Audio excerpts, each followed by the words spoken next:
Hello student, welcome back to my YouTube channel Blue Ribbon Tutorial. Today I am going to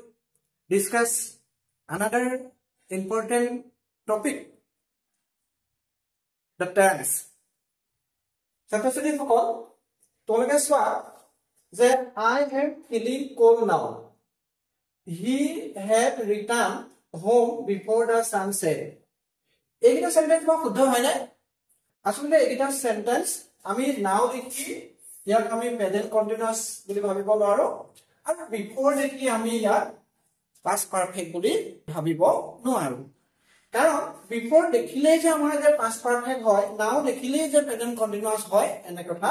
নহয় গতিকে সাধাৰণতে বহুখিনি ছাত্ৰ ছাত্ৰী এইবিলাক ভুলকে লেখা দেখা যায় গতিকে আমাৰ কেনে ধৰণে আমি এনে ধৰণৰ কথাবিলাক শুদ্ধ কৰি টেন্স টু সঠিক ধৰণে আমি শিকিব পাৰিম সেই বিষয়ত আজি আলোচনা হ'ব আৰু জিটোৱে নেকি তোমালোকৰ ভৱিষ্যতে যে ৰাইটিং স্কিল ইমপ্ৰুভ কৰাৰ সুবিধা হ'ব আমি টেন্স শিকাৰ আগতে আমি এটা কথা শিকিব লাগিব যে পাৰ্সন কি সাধাৰণতে পাৰ্সন তিনি প্ৰকাৰ first person second person third person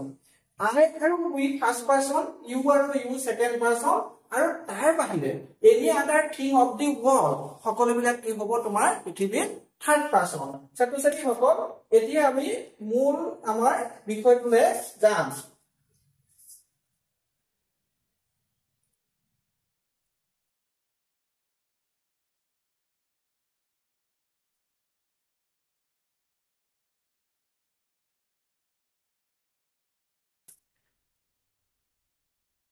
So ছাত্ৰ-ছাত্ৰী সকল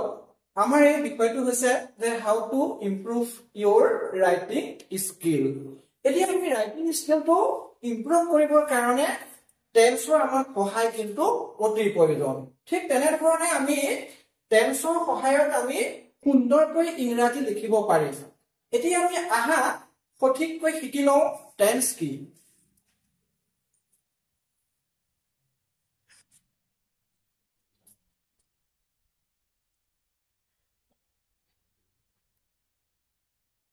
সাধাৰণতে টেন্স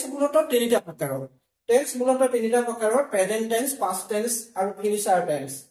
প্ৰতিটো টেন্সক আকৌ চাৰিটা ভাগত ভাগ কৰা হৈছে সেইকেইটা হৈছে simple or indefinite continuous perfect continuous এই চাৰিটা ভাগত প্ৰতিটো ভাগ কৰা হৈছে যেনে ধৰণে তোমাৰ যে মই এতিয়া প্ৰেজেন্ট টেন্সৰ কথা কৈছো যে সিম্পল প্ৰেজেন্ট ছাত্ৰ-ছাত্ৰী সকল এতিয়া মই প্ৰেজেন্ট টেন্সৰ চাৰিটা ভাগটো মই তোমালোকক দেখাই দিব বিচাৰিছো প্ৰেজেন্ট টেন্সৰ তোমাৰ সিম্পল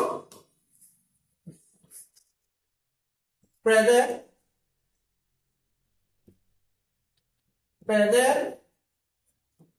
কন্টিনিউয়াস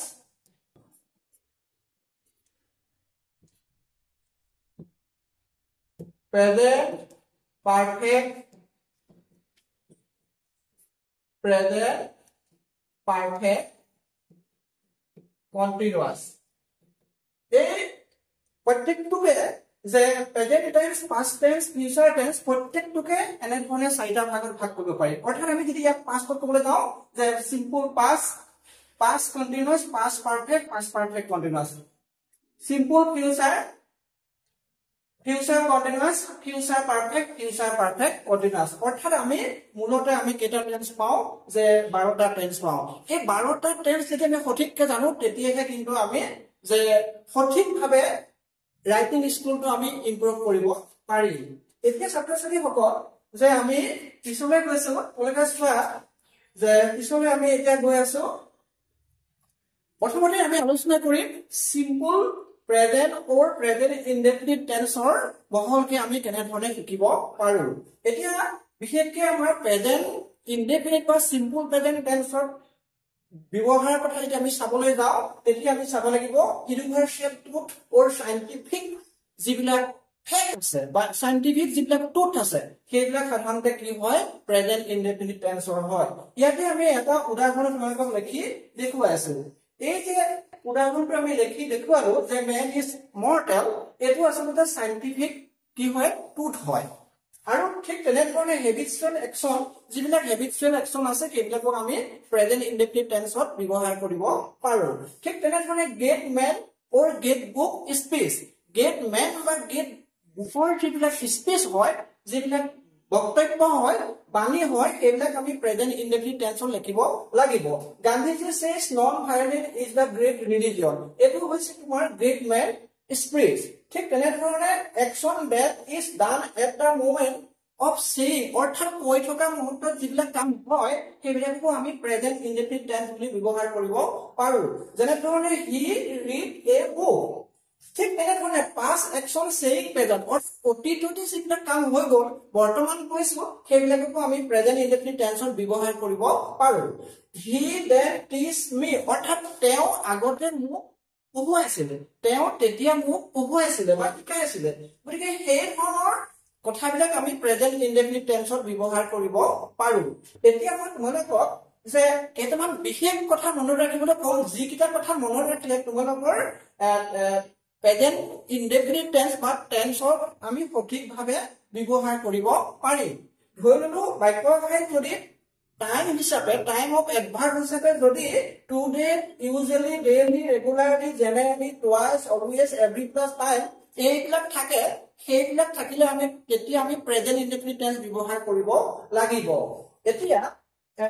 আৰু এটা কথা মনত ৰাখিব লাগিব এই টেন্সৰ সাবজেক্টটো যদি থাৰ্ড পাৰসন সিঙ্গুলাৰ নাম্বাৰ হয় তেতিয়া আমি ভাৰ্বৰ পিছত এস বা ইএস যোগ কৰিব লাগিব এতিয়া তোমালোকক মই ভাৰ্ব 1 মানে কি সেইটো কথা মই ক'ব বিচাৰিছো সাধাৰণতে আমাৰ ভাৰ্ব লিষ্টখনত ভাৰ্ব 1 ভাৰ্ব 2 ভাৰ্ব 3 অৰ্থাৎ present form of verb past form of verb past participle অৰ্থাৎ আমি প্ৰেজেন্ট ইনডেফিনিট টেন্সত গো লিখিব লাগিব মানে টেন্সৰ প্ৰেজেন্ট ফৰ্মটো হৈছে গো আৰু যদি আমি ইয়াত পাষ্টত লিখো তেতিয়া হলে আমি ওয়েন লিখিম আৰু পাষ্ট পাৰ্টিসিপল লিখিলে আমি গান লিখিম অৰ্থাৎ আমি যদি সিম্পল প্ৰেজেন্ট টেন্সৰ এখাৰি বাক্য লিখিবলৈ যাওঁ তেতিয়া হলে আমি ভাৰ্বৰ প্ৰেজেন্ট ফৰ্মটো লিখিব লাগিব ধৰি ললো আমাৰ এখাৰি বাক্য আহিছে যে হি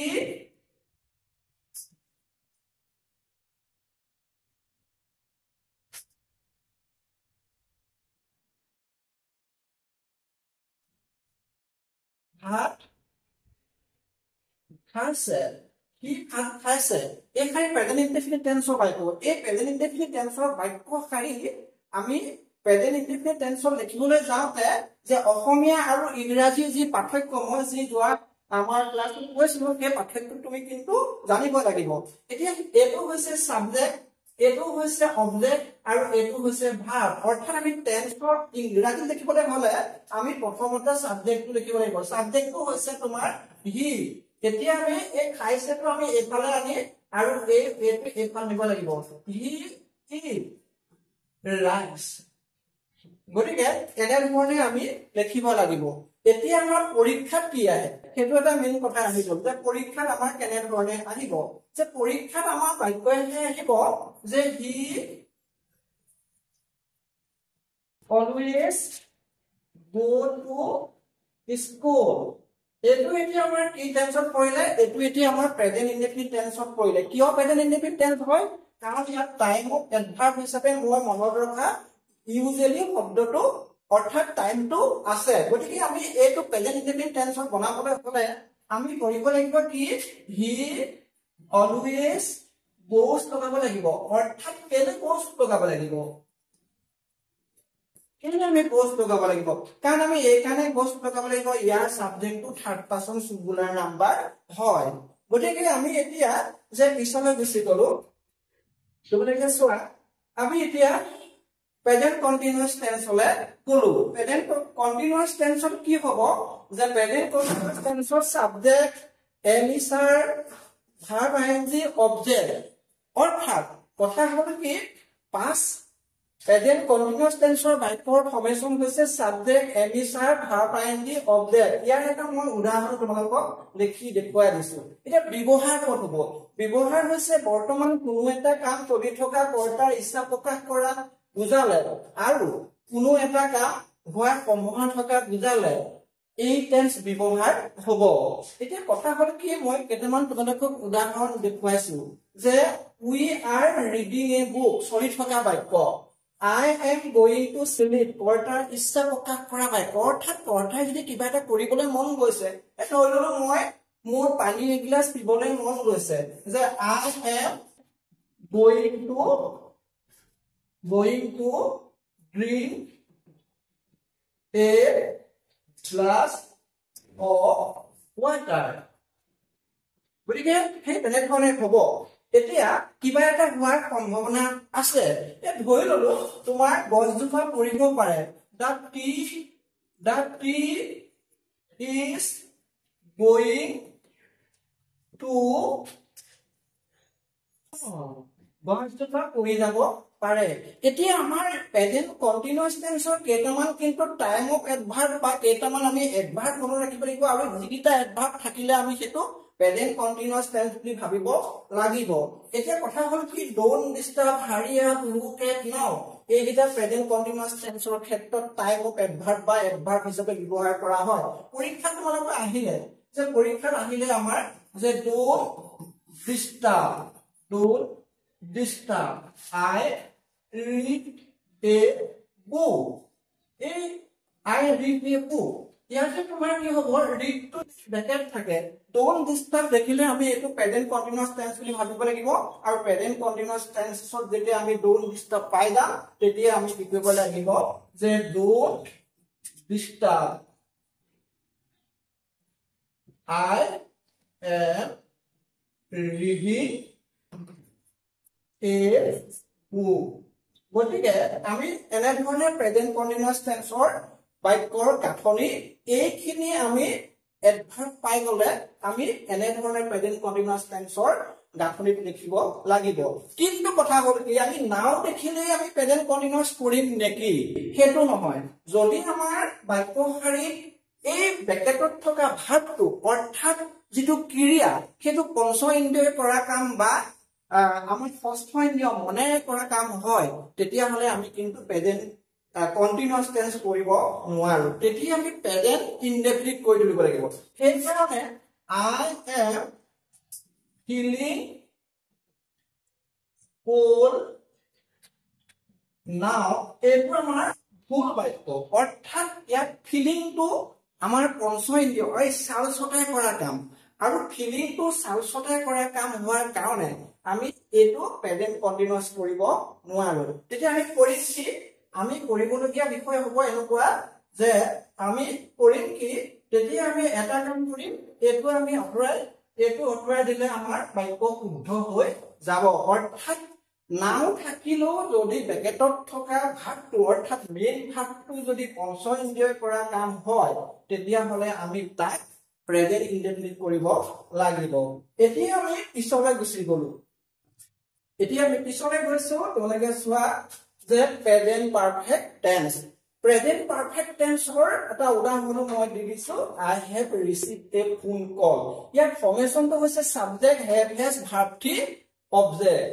ব্যৱহাৰ কেতিয়া হ'ব ব্যৱহাৰ হৈছে কোনো এটা কাম এই মাত্ৰ শেষ হোৱা বুজালে প্ৰেজেন্ট পাৰফেক্ট টেন্স ব্যৱহাৰ হ'ব ইয়াক আমি মনত ৰাখিব লাগিব কি যে just now ever never well already এই কিটা থাকিলে আমাৰ প্ৰেজেন্ট কি হ'ব পাৰফেক্ট টেন্স হ'ব এই কিটা যদি এডভাৰ্ব থাকে তেতিয়া হলে আমি প্ৰেজেন্ট পাৰফেক্ট টেন্স আমি ব্যৱহাৰ কৰিব লাগিব যে এই কিটা যদি আমাৰ এডভাৰ্ব থাকে প্ৰেজেন্ট পাৰফেক্ট টেন্স ব্যৱহাৰ কৰিব লাগিব ধৰি লওক আমাৰ পৰীক্ষাত বাক্য এষাৰি আহিছে যে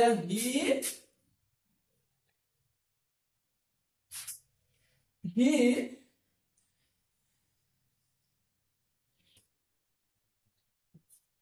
already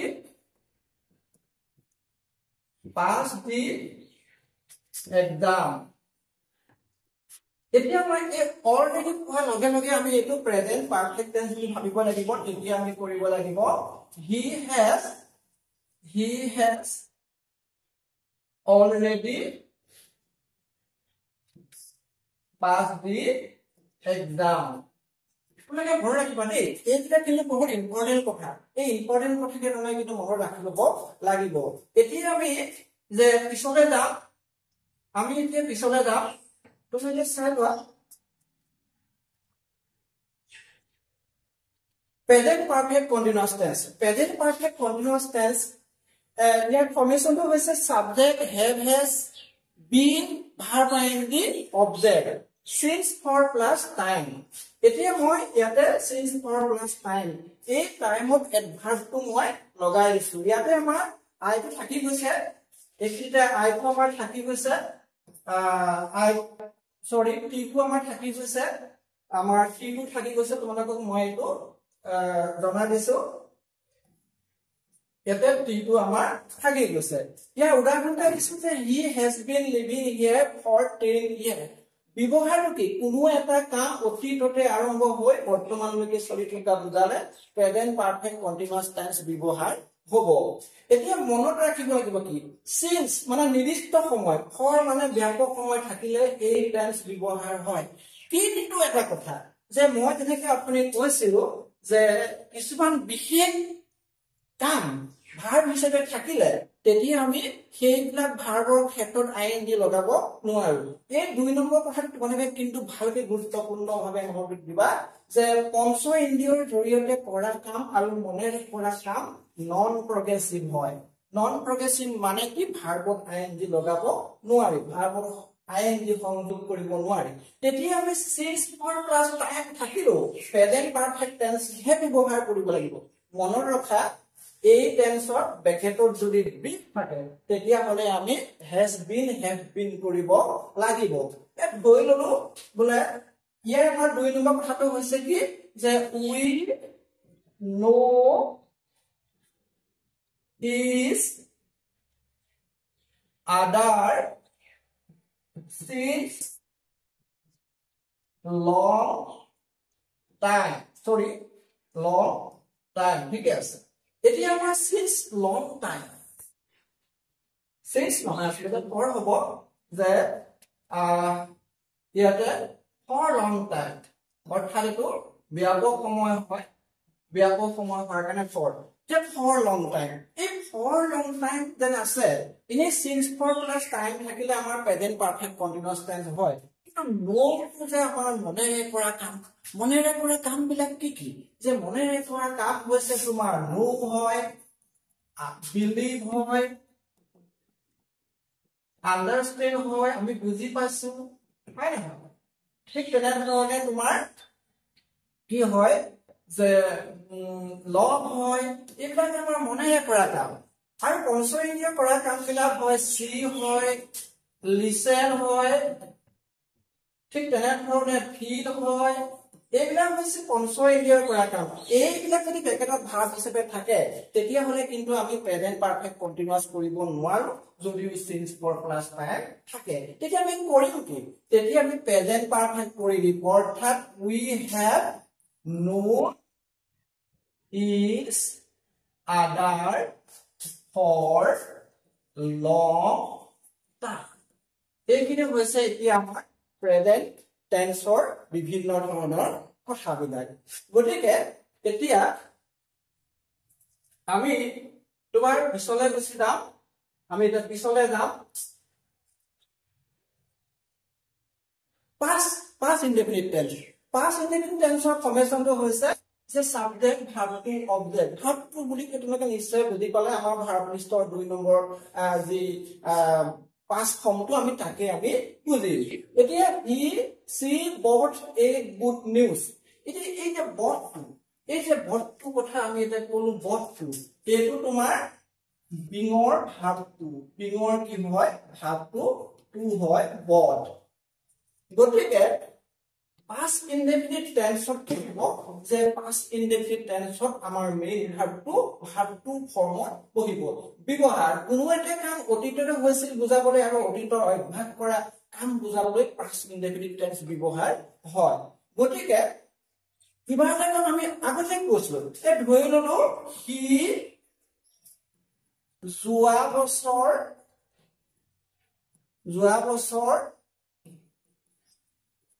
শিলংলৈ যোৱা বছৰ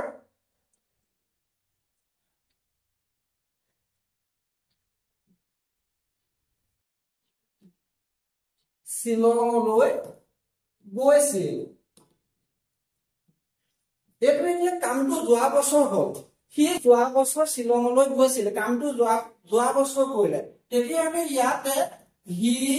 ভাৱটো কি আছিলে গৈছিল তোমালোকে মনত ৰাখিবা সদায় ভাৱটো লাষ্টত থাকে অসমীয়া ভাৱটো লাষ্টত থাকে দুই নম্বৰ আছে এতিয়া গুৱাই হোৱা যেটো when he went to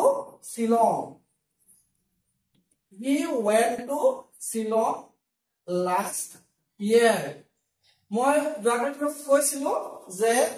প্লেসটো আগত আৰু টাইমটো সদায় পিছত বহে এতিয়া মনত ৰাখিবলগীয়া কথা হৈছে কি yesterday ago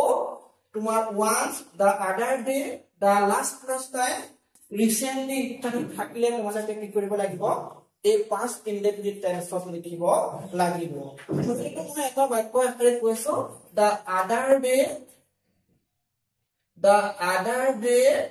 I meet you in the market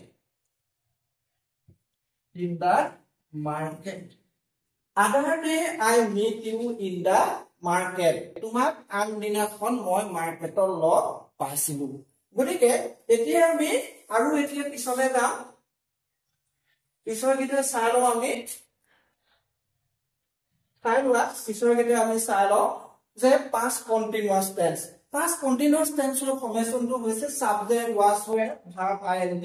object example হৈছে we were playing a ball ব্যৱহাৰ কোনো এটা কাম অতীততে চলি থকা বুজাবলৈ বা অতীতৰ দুটা কামৰ ভিতৰত এটা কাম চলি থকা বুজাবলৈ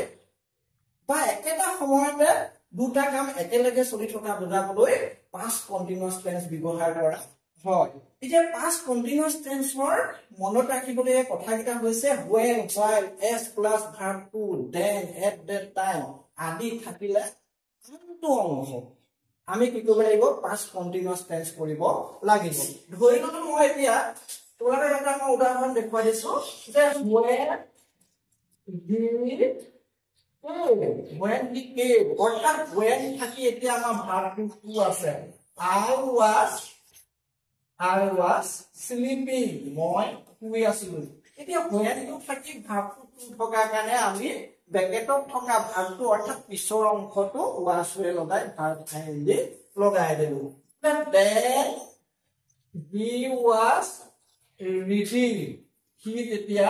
পঢ়ি আছিল অৰ্থাৎ then টো থকা লগে লগে আমাৰ পিছৰ অংশটো past continuous হ'ল গতিকে আমি হেতু কথা তেনে ধৰণে মনত ৰাখিব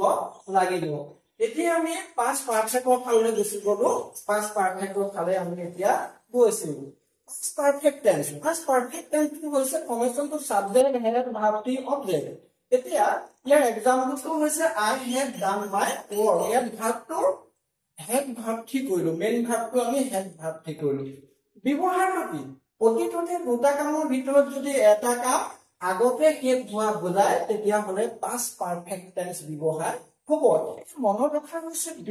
বিফৰৰ আগৰ অংশ আৰু আফটাৰ পিছৰ অংশ সদায় আমাৰ কি হ'ব past perfect হ'ব যদি আনটো অংশ past indefinite tense হয় আৰম্ভণিতে যে মই তোমাক এটা কথা কৈছিলো যে he had returned home before the sun set বহু ষ্টুডেন্ট আমাৰ এইটো ভুল কৰে যে before টো দেখাৰ লগে লগে এইফালে আমাৰ হেড ভাৰ্ব ঠিক কৰি দিয়ে এইটো কিন্তু ভুল কথা এই কাৰণে এইটো ভুল কথা যে before থাকি পেলাই কিন্তু এইটো ভাৰ্ব থাকিব লাগিব the sun sets third person singular number present indefinite কাৰণে ভাৰ্বত s আছে গতিকে এইটো কিন্তু কেতিয়াও কিন্তু past perfect tense নহয় এইটো আসলে future perfect tense মই future perfect tense বুজাব তোমালোকক মই এইটো কথা কৈ যাম গতিকে আমাৰ এয়াৰ ঠাইত আমি say will have ইয়াত আমি এতিয়া will have verb return এইটো ফৰ ডাঙৰ মানুহে গম নাপাবা এইটো কথা বা তোমালোকক কোনোবাই হয়তো এইটো কথা নকৰিব পাৰে সেইটো কথা কাৰণ তোমালোকে কিন্তু এইটো কথা খুব গুৰুত্ব সহকাৰে মনত ৰাখি ল'ব লাগিব অৰ্থাৎ বিফৰৰ পিছৰ অংশত ভাগটো থাকিলেহে আমি আগত কিন্তু হেড ভাগটি দিম অৰ্থাৎ যদি এই বাক্যখাই যদি এনেকে থাকিলে হেতেন তেতিয়া হেড ৰিটাৰ্ণ গ'ল হেতেন home before the sun set before the sun set তেতিয়াহে আমি কিন্তু ভাগটো টু কৰিলো হেতেন অৰ্থাৎ ভাগটো টু থকা হেতেনহে আমি হেড ভাগটি কৰিলো এইটো এটা ভাগটো টু আছে সেট সেট সেট তিনটাতে present form past form past participle সেটে হয় এইটো প্ৰেজেন্ট বুলি গম পালো কাৰণ ইয়াত ভাৰ্বত এস আছে এইটো প্ৰেজেন্ট নহয় পাষ্ট হয় ইমিডিয়েটলি ইয়াত ভাৰ্বত এস টো নাই যদি আমাৰ এইটো পাষ্ট ইনডেফিনিট হয় বিফোৰ পিছৰটো যদি পাষ্ট ইনডেফিনিট হয় তেতিয়াহে কিন্তু আমি হেড ভাগটি কৰিলো গতিকে এতিয়া আমি পিছলৈ গৈছো কোনটো চোৱা এতিয়া past perfect continuous tense past perfect continuous formation to hoise subject had been verb ing object অৰ্থাৎ অতীততে কোনো এটা কাম আৰম্ভ হৈ এটা নিৰ্দিষ্ট সময়লৈকে চলি থকা বুজালেহে past continuous tense ব্যৱহাৰ হ'ব মনত ৰাখিব কি until থাকি যদি ভাবটো টু থাকে তেতিয়া আমটো অংশ past continuous tense হ'ব অৰ্থাৎ আমি এটা উদাহৰণ তোমালোকক দেখা দিছো the game had been postponing until the rain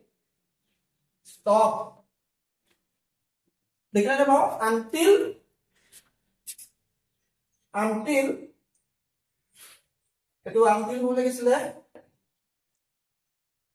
until the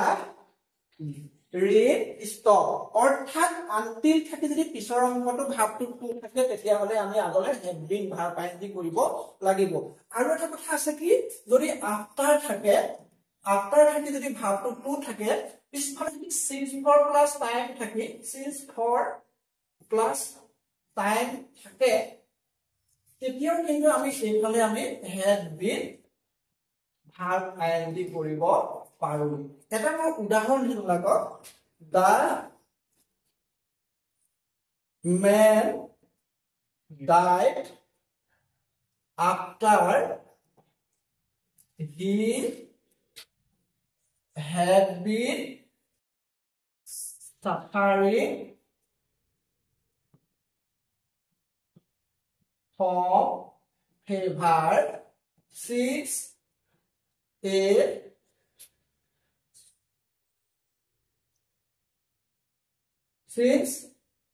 Monday গটিকে এতিয়া আমাৰ কথাটো হল কি যে since for plus time থাকি বা আগত যদি before after থাকে তেতিয়া আমি আমটো অংকৰ past perfect continuous tense কৰিব পাৰো গটিকে আমি এতিয়া বিশেষকৈ আমি ফিউচাৰলৈ গৈছো ফিউচাৰ টেন্সলৈ আমি গুছি গলো এতিয়া যে ফিউচাৰ টেন্সৰ কথালৈ আমি আহিছো যে ফিউচাৰ টেন্সৰ কথাটো হৈছে কি subject shall will verb one object এটো ফিউচাৰ ইনডেফিনিট টেন্সৰ formation I shall help you ব্যৱহাৰ কোনো এটা কাম ভৱিষ্যতে হ'ব বুজাবলৈ গলে ফিউচাৰ ইনডেফিনিট টেন্স ব্যৱহাৰ হয় তুমি মনত ৰাখিবা ইয়াতে কি হয় যে ইয়াতে I shall we shall বাকি বিলাক পাৰ্সন আৰু নাম্বাৰ উইল বহে কিন্তু এটা কথা যদি বাক্য জোৰ দিবলৈ যোৱা হয় তেতিয়া হলে I লগত উইল ইউ লগতো shall হ'ব পাৰে এতিয়া আমাৰ ফিউচাৰ ইনডেফিনিট টেন্সত কি থাকিব মনত ৰাখা কি টুমৰো tonight শৰ্টলি the next class time ইত্যাদি থাকিলে আমাৰ ফিউচাৰ ইনডেফিনিট টেন্স ব্যৱহাৰ হ'ব গতিকে বাক্য এটাই মই কলো যে হি arrived here shortly he arrived here shortly everyday shortly থকাৰ কাৰণে আমি ইয়াতে will arrive কৰিব লাগিব অৰ্থাৎ shortly কি টেন্সক বুজায় ফিউচাৰ ইনডেফিনিট টেন্সক বুজায় গতিকে আমি এতিয়া ফিউচাৰ কন্টিনিউয়াস টেন্সৰ আজিকালি বিশেষ ব্যৱহাৰ নোহোৱাৰ কাৰণে আমি ফিউচাৰ পাৰফেক্ট টেন্সলে গলো যে ফিউচাৰ পাৰফেক্ট টেন্স ফৰ্মেশনটো হৈছে subject shall will have verb 3 object অৰ্থাৎ এক্সাম্পলটো হৈছে he will have done work ব্যৱহাৰ ভৱিষ্যতে হ'বলগীয়া দুটা কামৰ ভিতৰত এটা কাম আগতে শেষ হোৱা বুজালে ফিউচাৰ পাৰফেক্ট টেন্স ব্যৱহাৰ হয় মনৰ ৰখা বিফোৰৰ আগৰ অংশ আৰু আফটাৰৰ পিছৰ অংশটো যদি বিফোৰৰ আগৰ অংশ আৰু আফটাৰৰ পিছৰ অংশটো যদি সিম্পল প্ৰেজেন্ট টেন্সৰ হয় তেতিয়া আনটো অংশ আমি ফিউচাৰ পাৰফেক্ট টেন্স কৰিব লাগিব অথনি যেনেকৈ যে আমি এটা অথনি ধৰণে এটা উদাহৰণ লিখিছো যে he arrived here before I come. It is a present. Before pisor onkoto present ase. Etia ami ekhale ki koribo lagibo je he will have arrived before I come. যদি টেক থাকিলে হেতেন তেতিয়া কিন্তু হেড ভাব কি কৰিব লাগিলে হেতেন ছাত্ৰ ছাত্ৰীসকল এতিয়া আমি নিশ্চয় ইয়াৰ পৰা যথেষ্টখিনি আমি বুজি পাইছো যে আমি এই ধৰণৰ কথাটো যদি আমি নেজানো তেতিয়া আমি ৰাইটিং স্কিল কেতিয়াও কিন্তু আমি ইমপ্ৰুভ কৰিব নোৱাৰিম গতিকে সেইটো কথা তোমালোকে কিন্তু নিশ্চয় ভালকে বুজিব পাব লাগিব ছাত্ৰ ছাত্ৰীসকল যে এইটো কি এতিয়া অকমান দীঘলীয়া হৈছে হলেও কিন্তু এই বিষয়বিলাক আমাৰ বিশেষকৈ অকমান দীঘলীয়া হয় তোমালোকক মই এটা কথা অনুৰোধ কৰিছো তোমালোকে কিন্তু ভালকে এই কথাবিলাক এবাৰো তোমালোকে স্কিপ নকৰাকে কি কৰিবা যে এইটো ভালকে অধ্যয়ন কৰিবা নিশ্চয় চাগে টেন্সৰ ক্ষেত্ৰত থকা তোমাৰ যিবিলাক অসুবিধা সেইবিলাক নাইকিয়া হ'ব আমি নেক্সট ক্লাছত আমি কণ্ডিশনেলৰ বিষয়ে পঢ়িম গতিকে আজিলৈ ইমানতে আমি আমাৰ ক্লাছ সমাপ্ত কৰিছো